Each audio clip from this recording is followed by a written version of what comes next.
Welcome back to Stock 101, your ultimate step-by-step guide to understanding the stock market from the very ground up. If you have never bought a single share of stock in your life, if you do not have a finance degree, and if the thought of Wall Street jargon makes your head spin, you are in the exact right place. This series is built specifically for you. We explain everything using simple, everyday language, with absolutely no prior knowledge required. In our last episode, we covered analyst ratings, looking at how Wall Street professionals evaluate businesses and what those buy, hold, and sell recommendations actually mean for everyday investors. We are going to go one step deeper into the mechanics of the stock market. We are going to look at a metric that often shows up on financial websites, but is widely misunderstood by beginners and experienced investors alike. That metric is called short interest. If you have spent any time browsing financial news, looking at stock charts, or hanging out in online investing communities, you have probably heard people talking about short interest. You might have heard dramatic stories about massive short squeezes or warnings that a high level of short interest means a company is about to go bankrupt. It can sound incredibly complicated, highly risky, and deeply intimidating. You might find yourself wondering, does high short interest actually predict that a stock is going to fall, or does it mean the stock is primed for a massive upward squeeze? In episode, we are going to demystify this metric completely. Here is our agenda for. First, we are going to define exactly what an open short position is, explaining how investors can actually make money when a stock price goes down. Second, we are going to separate short interest from daily short volume, which is a very common point of confusion that trips up almost every beginner. Third, we will learn how to read settlement dates and float context so you can understand where this data comes from and how fresh it really is. Finally, we will discuss how to avoid making directional conclusions based on this metric alone. By the end of this video, you will be able to look at any stock quote page, locate the short interest figures, understand exactly what they represent, and use that information as helpful context for your own research without falling into the common traps that cost beginners their hard-earned money. You will have a clear, calm, and objective understanding of this metric, giving you a level of confidence that most retail investors never achieve. Let us dive right in. To understand what short interest is, we first need to understand what it means to short a stock. When most people think of investing, they think of buying a stock, holding it, and selling it later at a higher price. This is what we call going long. You buy first, and you sell second. You want the price to go up. But in the stock market, there is a way to do the exact opposite. Investors can also bet that a stock's price will go down. This is called short selling or going short. In a short sale, the order of operations is reversed. You sell first, and you buy second. How is it possible to sell something you do not own? It sounds like magic, but it is actually a very standard process facilitated by stock brokerages. To short a stock, an investor borrows shares of a company from someone who already owns them. The borrower immediately sells those borrowed shares on the open market at the current market price, pocketing the cash. However, because those shares were borrowed, the short seller now owes those shares back to the original lender. At some point in the future, the short seller must go back into the open market, buy the shares back, and return them to the lender to close out the transaction. This process of buying the shares back to return them is called covering. If the stock price has fallen in the meantime, the short seller can buy the shares back for less money than they sold them for, keeping the difference as profit. If the stock price has gone up, the short seller has to buy the shares back at a higher price, resulting in a loss. Now that we understand the mechanics of short selling, we can define our core term for short interest. Short interest is the total number of shares of a stock that have been sold short by investors, but have not yet been bought back and returned. In other words, it is the total count of open short positions that are currently active in the market. To help make this concept stick, let us use a simple analogy. Think of short interest like a library's open loan ledger. Imagine a local library that has a collection of popular books. At any given time, some of those books are sitting on the library shelves, while others have been checked out by readers. The library keeps a ledger that records exactly how many copies of a specific book are currently checked out and have not yet been returned. This ledger of open loans is exactly like short interest. It tells you the total number of books that are currently out in the wild, owed back to the library.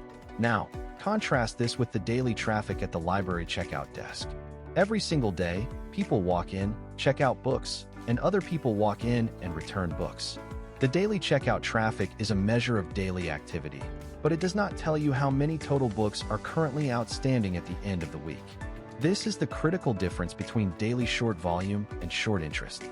Daily short volume is like the daily checkout counter. It measures the total number of trades marked as short sales during a single trading day. Many of those trades are opened and closed within the exact same day by high-frequency traders and market makers who are just facilitating transactions. They do not represent long-term bets against the company. Short interest, on the other hand, is the library ledger. It is a settlement-dated positioning snapshot. It only counts the short positions that remain open and outstanding at a specific reporting cutoff date, usually reported twice a month. To make sense of short interest, we often look at it as a percentage of the stock's public float. To understand this, we need to define another key term, the public float. The public float represents the total number of shares of a stock that are actually available for the public to buy and sell on the open market. This excludes shares held by company insiders, founders, or major institutional investors who are locked up and cannot easily sell their shares. The formula to calculate short interest as a share of the float is simple. We take the total number of open shares sold short, and we divide that by the public float. This gives us a percentage. If a company has a low short interest percentage, it means very few of the publicly tradable shares are currently being shorted. If a company has a high short interest percentage, it means a larger portion of the available shares have been borrowed and sold short, indicating that a significant number of market participants are positioning themselves for a price drop. Now let us read the verified comparison exactly as it appears on screen. Every value comes from one production snapshot, and missing fields remain unavailable rather than estimated. For TSM, Taiwan semiconductor manufacturer, the field is short interest/float, and the verified value is 0.57%. 27.73 M shares short. Days to cover 1.91. Settlement date June 30th, 2026. For SPY, State Street SPDR S&P 500 ETFT, the field is short interest/float, and the verified value is data not available. Comparable settlement-dated short interest fields are unavailable. For NVIDIA Corporation, the field is short interest/float, and the verified value is 1.33%. 310.13 M shares short. Days to cover 1.90. Settlement date June 30th, 2026. Short interest is a settlement-dated open position snapshot. It is not daily short volume and does not predict a squeeze or price direction. Now that you know how to read the data, let us talk about the common traps that beginners fall into when they start looking at short interest and how you can avoid them. The single biggest mistake beginners make is turning positioning into a price forecast. They see a stock with high short interest and immediately jump to one of two extreme conclusions. The first wrong conclusion is assuming that because a stock has high short interest, it is guaranteed to crash. They think to themselves, if all of these professional investors and big institutions are shorting this stock, they must know something I don't. Therefore, the stock is a terrible business and the price is going to fall. The second wrong conclusion is assuming that because a stock has high short interest, it is guaranteed to experience a massive short squeeze. A short squeeze happens when a stock price starts to rise, forcing short sellers to buy back shares to limit their losses. This buying activity adds more upward pressure on the stock, driving the price even higher and forcing even more short sellers to buy, creating a rapid, explosive spike in price. Beginners often search for stocks with high short interest, thinking they have found a lottery ticket that is guaranteed to explode upward. Both of these approaches are incredibly dangerous because they treat positioning data as a crystal ball. Let us tell a quick story to show how a beginner typically makes this mistake. Imagine a new investor who is looking for a stock to buy. They read an online forum where people are excitingly talking about a struggling retail company. The forum posts point out that the stock has a very high short interest percentage of its float. The posters claim that a massive short squeeze is imminent, and that anyone who buys now will make a fortune overnight when the short sellers are forced to cover. The beginner, swept up in the excitement, decides to buy shares. They do not look at the company's financial health, they do not check the settlement date of the short interest data, and they do not understand that the short sellers might actually have very strong reasons for betting against the company. Shortly after the beginner buys, the company releases a terrible earnings report showing they are running out of cash. Instead of rising, the stock price plunges further. The short sellers were right. The business was failing, and the high short interest was a reflection of that reality, not a trigger for a squeeze. The beginner is left holding shares that have lost most of their value, wondering what went wrong. To avoid this trap, you must use the right approach, which involves 3 clear steps. First, always verify the reporting source and the settlement date. Remember that short interest is not real-time data. It is reported twice a month with a delay.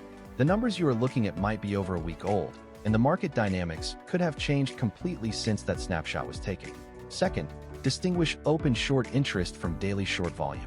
Do not look at daily trading logs that show high short volume and assume that those are all long-term short positions being built. Most of that is daily noise from market makers. Focus on the official settlement-dated short interest to see the real, lingering positions. Third, read the float and days to cover fields without making a directional claim. Use this data as context, not as an instruction manual. High short interest simply tells you that a stock is a battleground. It tells you that there is a strong disagreement between buyers and sellers. It does not tell you who is going to win that battle. As a pro tip, always use short interest as positioning context, never as a directional instruction. It is one piece of a much larger puzzle. To put this into practice, here is an easy, observable research check you can perform. The next time you look up a stock on a financial website, find the key statistics page. Locate the short interest percentage of float and check the settlement date listed next to it. Simply note how old that data is. By doing this, you will immediately train your brain to realize that you are looking at a historical snapshot, not a live indicator of where the price is going next. We have covered a lot of ground.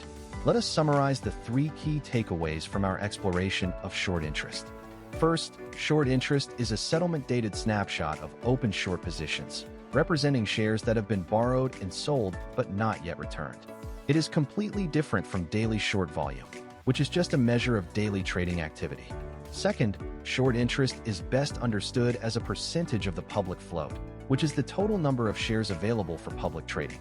Looking at this percentage, along with the days to cover metric, gives us context on how crowded the short positions are relative to normal trading volume. Third, short interest is a measure of market positioning, not a directional price predictor. High short interest does not guarantee a stock will crash, nor does it guarantee a short squeeze. It simply indicates that the stock is a point of heavy debate among investors. For your forward application, choose one stock you are interested in and look up its short interest percentage of float on a financial research portal. Do not use this number to decide whether to buy or sell.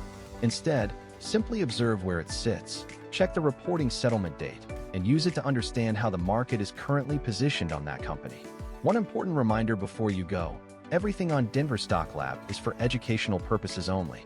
Investing is a deeply personal decision. Your goals, your timeline, and your risk tolerance are unique to you. Use what you learn here to study harder, ask smarter questions, and then make your own informed decisions. The work is yours to do, and that work is absolutely worth it. Thank you for watching. Subscribe to Denver Stock Lab for weekly market analysis and the next Stock 101 episode, where we will continue to break down the stock market step by step for beginners. We will see you in the next video.